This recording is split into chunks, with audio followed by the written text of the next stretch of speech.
Good morning students, welcome to the online classes. So last class లో మనం already first unit complete చేసుకున్నామా, second unit start చేసుకున్నాం. Second unit లో already ఒక topic complete అయింది. Mutations నేను స్టార్ట్ చేశాను. మ్యూటేషన్స్ అనేది ఆల్రెడీ నేను కంప్లీట్ గా డీటెయిల్ ఎక్స్ప్లెనేషన్ ఇచ్చాను. మ్యూటేషన్స్ అంటే ఏంటి, సో మ్యూటాజన్ అంటే ఏంటి, మ్యూటెంట్ అంటే ఏంటి, what are the types of mutation. So mutations అనేవి ఎన్ని టైప్స్, స్పాంటేనియస్ ఒకటి అండ్ ఇండ్యూస్డ్ ఒకటి. స్పాంటేనియస్ ఒకటి, ఇండ్యూస్డ్ ఒకటి చెప్పాను. So based on their origin ఒకటి ఉంటుంది and based on their chromosome ని బేస్ చేసుకుని మ్యూటేషన్స్ ని క్లాసిఫై చేశారని చెప్పాను. అండ్ నెక్స్ట్ సో మ్యూటేషన్స్ తర్వాత టాపిక్ ఏంటి అంటే, so today topic is mutagen. So ఈరోజు టాపిక్ ఏంటంటే మ్యూటాజన్స్ అండి. సో మ్యూటాజన్స్ అంటే ఏంటి? So mutations causing agents are called mutagens. So mutations ని కలిగజేసే వాటిని mutations causing mutation causing agents are called mutagens. ఏవైతే మనకి మ్యూటేషన్స్ ని కలుగజేస్తాయో వాటిని ఏమంటారండి? మ్యూటాజన్స్ అని అంటారు. ఏదైతే ఎఫెక్ట్ అవుతుందో దాన్ని మ్యూటెంట్ అని అంటారు. సో మ్యూటాజన్స్ అంటే mutations causing agents are called mutagens. So ఈ మ్యూటాజన్స్ అనేవి they are two types of mutagens అమ్మా. సో మ్యూటాజన్స్ అనేవి ఏంటి అంటే టూ టైప్స్. ఒకటి ఫిజికల్ మ్యూటాజన్ ఒకటి, ఇంకొకటి కెమికల్ మ్యూటాజన్ ఒకటి. ఫిజికల్ మ్యూటాజన్స్ ఒకటి, కెమికల్ మ్యూటాజన్ ఒకటి. Mutations causing agents are called mutagens అంటారు. They are two types of mutagens. Physical mutagen ఒకటి అండ్ కెమికల్ మ్యూటాజన్ ఒకటి. సో ఫస్ట్ ఏంటంటే ఫిజికల్ మ్యూటాజన్స్ కోసం చెప్తాను. సో ఫిజికల్ మ్యూటాజన్స్ అంటే ఏంటి? సో రేడియేషన్స్ గనక, సో ఫిజికల్ మ్యూటాజన్స్ అంటే radiations having mutagenic properties. So best example ఇక్కడ ఏంటి అంటే రేడియేషన్ అని చెప్పాలి. So radiation having mutagenic properties.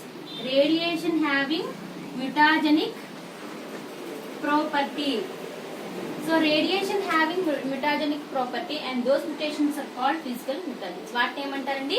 Physical mutagens అని అంటారు. So mutations causing agents are called mutagens.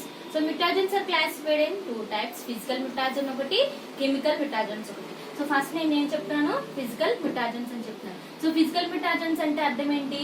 So radiations having mutagenic property. ఒకవేళ రేడియేషన్ కనుక మ్యూటాజెనిక్ ప్రాపర్టీ ఉంటే వాటిని ఫిజికల్ మ్యూటాజన్స్ అని అంటారు. ఇంకా వీటిని ఏమని అంటారంటే హై ఎనర్జీ రేడియేషన్స్ అని అంటారు. These are called high energy radiations. ఇంకా వీటిని ఏమని పిలుస్తారమ్మా? High energy radiations. ఏమని పిలుస్తారు? High energy radiations. సో ఈ ఫిజికల్ మ్యూటాజన్స్ కి ఎగ్జాంపుల్స్ ఏంటి అంటే ఇక్కడ టూ టైప్స్ ఆఫ్ ఎగ్జాంపుల్స్ కింద చెప్పొచ్చు. ఒకటి పార్టిక్యులేట్, ఇంకొకటి నాన్ పార్టిక్యులేట్. ఒకటి పార్టిక్యులేట్, ఇంకొకటి non particulate. So example for the non particulate కి ఎగ్జాంపుల్స్ ఏంటి? సో నాన్ పార్టిక్యులేట్ కి ఇక్కడ ఎగ్జాంపుల్స్ ఏమొస్తాయంటే UV rays, X rays and gamma rays. Non particulate కి ఎగ్జాంపుల్స్ ఏంటమ్మా? నాన్ పార్టిక్యులేట్ కి ఎగ్జాంపుల్స్ ఏంటంటే UV rays and X rays, gamma rays, cosmic rays. ఇవి నాన్ పార్టిక్యులేట్ కి ఎగ్జాంపుల్ అన్నమాట. What are the examples for the non particulate materials? Non particulate materials కి examples ఏంటి అంటే UV rays, X rays and gamma rays. So particulate material కి examples ఏంటి? So particulate కి examples ఏంటంటే alpha and beta. Alpha rays and beta rays examples అన్నమాట particulate కి. So mutagens అంటే mutations causing agents are called mutagens. There are two types of mutagens. One is physical and another is chemical. So నేను ఇప్పుడు మీకు first ఏం చెప్తున్నాను?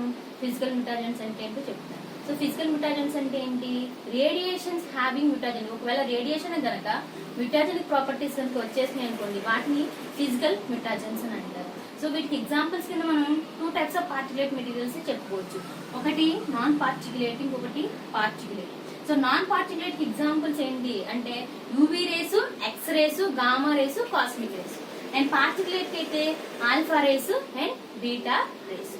So next and physical mutagens are classified in two types. So physical mutagens ఎన్ని రకాలుగా classify చేశారంటే two types కింద classify చేశారు. And one is ionizing radiation, and another one is non-ionizing radiation. Ionizing radiation okati, non-ionizing radiation. So physical mutagens are two types: ionizing radiation and non-ionizing radiation. What is ionizing radiation? So ionizing radiation అంటే ఇక్కడ ఏంటి? So ionizing radiation లో మళ్ళీ మనకి ఇక్కడ ఏమొస్తుంది అంటే example ఇందాక చెప్పుకున్నాం, particulate and non particulate. ionizing radiation కి ఎగ్జాంపుల్స్ ఏంటి అని అంటే పార్టిక్యులేట్ ఒకటి, నాన్ పార్టిక్యులేట్ ఒకటి వస్తుందన్నమాట. Physical mutagens are two types: ionizing radiation, non ionizing radiation. ionizing radiation మళ్ళీ ఇందాక ఆల్రెడీ చెప్పాను ఎగ్జాంపుల్స్ ఏంటి ఫిజికల్ mutagens అంటే అవి ionizing radiation వస్తుంది. ఒకటి పార్టిక్యులేట్, ఇంకొకటి నాన్ పార్టిక్యులేట్. సో పార్టిక్యులేట్ అంటే నేను ఆల్రెడీ ఇందాక చెప్పాను. What are the examples particulate కి? ఆల్ఫా రేస్, బీటా రేస్ అన్నమాట. సో ఇక్కడ బీటా రేస్ అనేవి ఇక్కడ ఏంటి? ఆల్ఫా రేస్, బీటా రేస్ అని చెప్తాను కదమ్మా. పార్టిక్యులేట్ కోసం చెప్తున్నాను చూడండి. పార్టిక్యులేట్ లో ఇక్కడ ఆల్ఫా రేస్, బీటా రేస్. ఓకేనా? సో ఫస్ట్ ఆల్ఫా రేస్ కోసం చెప్తాను.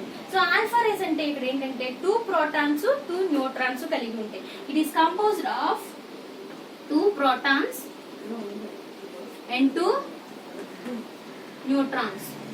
2 protons 2 neutrons కలిగి ఉంటాయి. అవి ఆల్ఫా రేస్ కింద వస్తే దే ఆర్ పాజిటివ్లీ చార్జ్డ్. దీనికి పాజిటివ్ చార్జ్ కలిగి ఉంటుంది. దానికి ఏముంటుందమ్మా? ఏ చార్జ్? పాజిటివ్ చార్జ్ కలిగి ఉంటుంది. అండ్ బీటా రేస్ అనేవి ఏంటి అంటే they are negative charge. Beta rays కి ఏ ప్రాపర్టీ కలిగి ఉంటుంది? నెగిటివ్ చార్జ్ కలిగి ఉంటుంది. ఇవి ఎవరు ప్రొడ్యూస్ చేస్తారంటే రేడియో యాక్టివ్ డికేస్ ప్రొడ్యూస్ చేస్తారు. ఎవరు ప్రొడ్యూస్ చేస్తారు? Radioactive decays. They produced by the radioactive decays. ఎవరు ప్రొడ్యూస్ చేస్తారు? రేడియో యాక్టివ్ డికేస్ ప్రొడ్యూస్ చేస్తారు. వీటిని మనం compare the alpha rays, beta rays తో పోల్చి మనం చూసుకుంటే బీటా రేస్ అనేవి హై ఎనర్జీ రేడియేషన్స్ అని పిలుస్తారు. ఏంటండి? High energy radiations. సో అది ionizing radiation లో పార్టిక్యులేట్ మెటీరియల్ లో ఎగ్జాంపుల్స్ ఏంటి? Alpha rays, beta rays. Alpha rays అంటే 2 protons ఉంటాయి, 2 neutrons ఉంటాయి. సో ఆ రెండు కూడా పాజిటివ్ చార్జ్ కలిగి ఉంటాయి. అండ్ బీటా రేస్ అంటే ఏంటి? సో వీటిని హై ఎనర్జీ ఎలక్ట్రాన్స్ అని పిలుస్తారు. బీటా రేస్ అనేవి high energy electrons and they having charge ఏంటంటే ఇక్కడ నెగిటివ్ చార్జ్ కలిగి ఉంటుంది. దీనికి పాజిటివ్ డబల్ చార్జ్ కలిగి ఉంటే దీనికి మాత్రం ఏంటంటే సింగిల్ మాట. ఇవి ఎవరు ప్రొడ్యూస్ చేస్తారు? బీటా రేస్ అనేవి ఎవరు ప్రొడ్యూస్ చేస్తారంటే రేడియో యాక్టివ్ ఐసోటోప్స్ అనేవి ప్రొడ్యూస్ చేస్తాయన్నమాట. And next non particulate material. So non particulate materials అంటే ఏంటమ్మా? X rays, gamma rays, UV rays and cosmic race.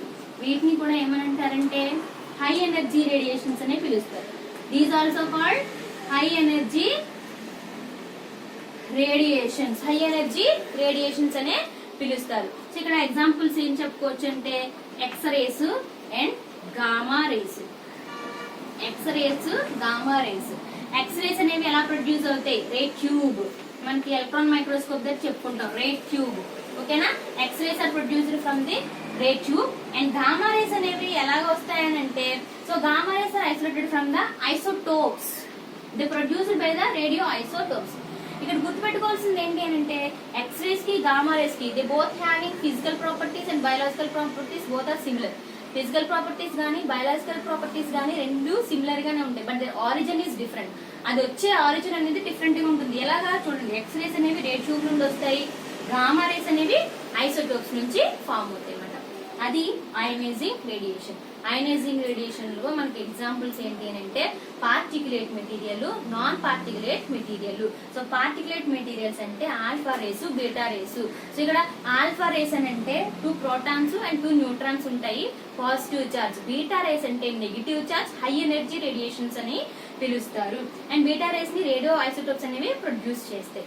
And next non ionizing radiations అంటే high energy radiations అని పిలుస్తారు. ఇవి ఏంటి అంటే X rays, gamma rays best example. So వీటి physical properties, biological properties అనేవి సిమిలర్ గా ఉంటాయి, బట్ దర్ ఆరిజిన్ అనేది డిఫరెంట్ మాట. ఎక్స్ రేస్ అనేవి రే ట్యూబ్ నుండి ఫామ్ అవుతాయి, గామా రేస్ అనేవి ఐసోటోప్స్ నుంచి ఫామ్ అవుతాయి అన్నమాట. అది అయనైజింగ్ రేడియేషన్. అయనైజింగ్ రేడియేషన్ కి పెనిట్రేటింగ్ కెపాసిటీ ఎక్కువగా ఉంటుందన్నమాట. They having good penetrating capacity. లోపలికి ఏ సెల్లలోకైనా వెంటనే లోపలికి వెళ్ళిపోయే కెపాసిటీ అనేది ఎక్కువగా ఉంటుంది. మనకి డిఎన్ఏ డ్యామేజ్ అనేది ఎక్కువగా జరుగుతుంది అనమాట. ఈ రేడియేషన్ వల్ల ఏం జరుగుతుంది, మ్యుటేషన్స్ కలిగినాయి అంటే మన డిఎన్ఏ అనేది ఏమవుతుంది, ఎఫెక్ట్ అయిపోతుంది అనమాట. సో పెనిట్రేటింగ్ కెపాసిటీ, సెల్లోకి ఈజీగా చొచ్చుకుపోయే కెపాసిటీ అనేది ఎక్కువగా ఉంటుంది అనమాట. అది ionizing radiation. And next non ionizing radiation. Next ఏంటమ్మా, non ionizing radiation.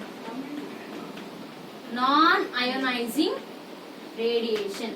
So non ionizing radiation కి ఎగ్జాంపుల్ ఏంటంటే, first of all non ionizing radiations అంటే they having mutagenic property.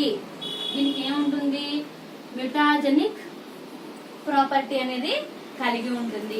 And next దీనికి బెస్ట్ ఎగ్జాంపుల్ ఏంటి అంటే యూవీ రేస్. మనకి ఎక్కువగా UV rays వల్ల డిఎన్ఏ డ్యామేజ్ జరుగుతుంది. సో ఓజోన్ లేయర్ అనేది ఎక్కువగా మన ఓజోన్ లేయర్ ఎలాగ మనల్ని ప్రొటెక్ట్ చేస్తుంది, యూవీ రేస్ అనేవి మనకి డైరెక్ట్ గా పడకుండా ఓజోన్ లేయర్ అనేది మనల్ని కాపాడుతుంది, స్ట్రాటోస్ఫియర్ కదండి. సో ఎప్పుడైతే అవి మనకి డైరెక్ట్ గా కనుక పడినాయి అనుకోండి ఎండలోకి, ఎప్పుడైనా వెళ్ళినప్పుడు ఏమవుతుంది, డిఎన్ఏ డ్యామేజ్ క్యాన్సర్ అనేది కాజ్ అవుతుంది కదండి. సో క్యాన్సర్ ఒకవేళ క్యాన్సర్ ట్రీట్మెంట్ కూడా ఎలా ఇస్తారు, రేడియేషన్ ద్వారానే ట్రీట్మెంట్ కూడా ఇస్తారన్నమాట. సో నాన్ అయనైజింగ్ రేడియేషన్ కి మ్యూటేజెనిక్ ప్రాపర్టీ అనేది కలిగి ఉంటుంది. ఎగ్జాంపుల్ ఏంటమ్మా, యూవీ రేస్ అన్నమాట. సో ఇక్కడ యూవీ రేస్ అని చెప్తున్నాను కదా, what is the length of UV rays. So దీని యొక్క లెంత్ చూసుకుంటే 100 to 4000 యాంగ్స్ట్రామ్స్. లెంత్ ఎంత అంటే 100 to 4000 angstroms. 100 to 4000 angstroms length కలిగి ఉంటుంది. So based on the mutagenic property, దీని యొక్క మ్యూటాజెనిక్ ప్రాపర్టీని బేస్ చేసుకుని UV rays are classified in 3 types: UVC, UVB and UVA.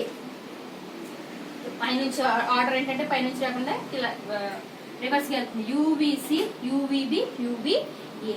So దీని యొక్క ఒక్కొక్క లెంత్ ఎంత, యూవీసీ యొక్క లెంత్ ఎంత అంటే 100 to 280 నానోమీటర్స్.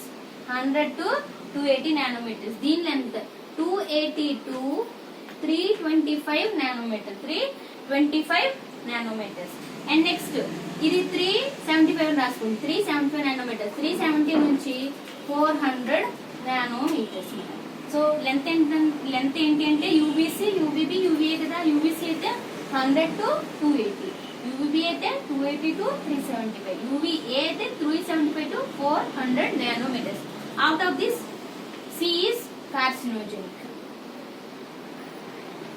అంటే దే హ్యావింగ్ ఏమవుతుంది, మ్యూటాజెనిక్ ప్రాపర్టీ అనేది దేనికి ఎక్కువగా ఉంటుందంటే యూవీసీకి ఎక్కువ ఉంటుంది. అందుకే కార్సినోజెనిక్ దే కాజ్ క్యాన్సర్. ఏం కాజ్ చేస్తుందండి, క్యాన్సర్ ని కలిగి చేసే ఛాన్స్ ఉంటుంది. ఎందుకు, they having high mutagenic property. బితో అండ్ ఏతో కంపేర్ చేసుకుంటే సికి ఏంటంటే ఎక్కువ మ్యూటాజెనిక్ ప్రాపర్టీ అనేది కలిగి ఉంటుంది. దీనికి పూర్ పెనిట్రేటింగ్ కెపాసిటీ ఉంటుందమ్మా. అయనైజింగ్ రేడియేషన్స్ కి ఏం చెప్పాను, హై పెనిట్రేటింగ్ కెపాసిటీ అని చెప్పాను. దీనికి పూర్ పెనిట్రేటింగ్ కెపాసిటీ కలిగి ఉంటుంది అనమాట. They having poor penetrating capacity ఉంటుంది. అండ్ నెక్స్ట్ అయనైజింగ్ రేడియేషన్స్ వల్ల మనకి డిఎన్ఏ అనేది ఎక్కువగా డ్యామేజ్ అవుతుంది. సో ఎలాగా ఇక్కడ డిఎన్ఏ డ్యామేజ్ అవుతుందంటే they farming pyrimidine dimers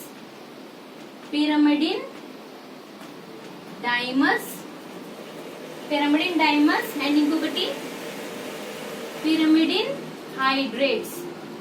pyrimidine dimers ఒకటి, pyrimidine hydrates. They farming gap between the DNA. So DNA లో మనకి ఏముంటాయి, ATGC అనే సీక్వెన్స్ ఉంటుంది.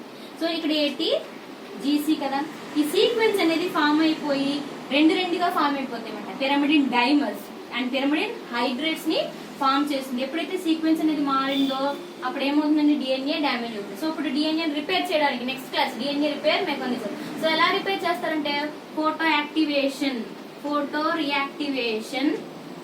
రియాక్టివేషన్ మెథడ్ ఒకటి, miss match repair, sauce repair mechanism, recombination repair mechanism. So వాటి ద్వారా ఆ డిఎన్ఏ డ్యామేజ్ అయిన డిఎన్ఏని మళ్ళీ ఏమంటే రీఫార్మ్ చేసుకోవచ్చు అన్నమాట. అంటే డిఎన్ఏని రిపేర్ చేస్తారు. మ్యుటేషన్స్ వచ్చినాయి, నెక్స్ట్ మ్యుటేషన్స్ అనేవి ఎలా అవుతాయి, మ్యుటాజన్స్ వల్ల మనకి మ్యుటేషన్స్ కాజ్ అవుతాయి. డిఎన్ఏ అనేది డ్యామేజ్ అవుతుంది. డ్యామేజ్ అయిన దాన్ని మళ్ళీ మనం రిపేర్ చేసుకోవాలన్నమాట. సో అది మిటాజన్స్ లో ఫిజికల్ మిటాజన్స్ అమ్మ. ఫిజికల్ మిటాజన్స్ లో ఎగ్జాంపుల్ పార్టిక్యులేట్, నాన్ పార్టిక్యులేట్ కోసం రాసేయండి. నెక్స్ట్ అయోనైజింగ్ అంటే ఏంటి, నాన్ అయోనైజింగ్ ఏంటి. అయోనైజింగ్ అంటే పార్టిక్యులేట్, నాన్ పార్టిక్యులేట్ వస్తే నాన్ అయోనైజింగ్ రేడియేషన్ అంటే యూవీ రేస్ కోసం రాసి pyrimidine dimers, purine dimers form అవుతాయి. And classification UVC, UVA and UVB కింద డివైడ్ చేశారని రాస్తే సరిపోతుంది అనమాట. అవి physical mutagens. And next chemical mutagens అనేవి ఏంటి. సో మిటాజన్స్ లో నెక్స్ట్ ఏంటి అంటే chemical mutagens. So chemical mutagens అనేవి ఏంటంటే base analogues, alkylating agents, acridine dyes and deaminating agents and మిటాజనిక్ chemicals అన్నమాట. సో అవి కెమికల్ మిటాజన్స్ వస్తాయి. సో ఆ కెమికల్ మిటాజన్స్ అనేవి నేను నెక్స్ట్ క్లాస్ లో మీకు డీల్ చేస్తాను అనమాట. సో ఇది మాత్రం మిటాజన్స్. మీకు కంప్లీట్ నోట్స్ అనేది నేను వాట్సాప్ చేస్తానమ్మా, ఓకేనండి. సో మిటాజన్స్ లో ఓన్లీ ఫిజికల్ మాత్రమే నేను చెప్పాను అనమాట. కెమికల్ మిటాజన్స్ అనేవి మళ్ళీ నేను మీకు ఎక్స్ప్లెనేషన్ చేస్తాను. ఓకేనా స్టూడెంట్స్? Thank you students.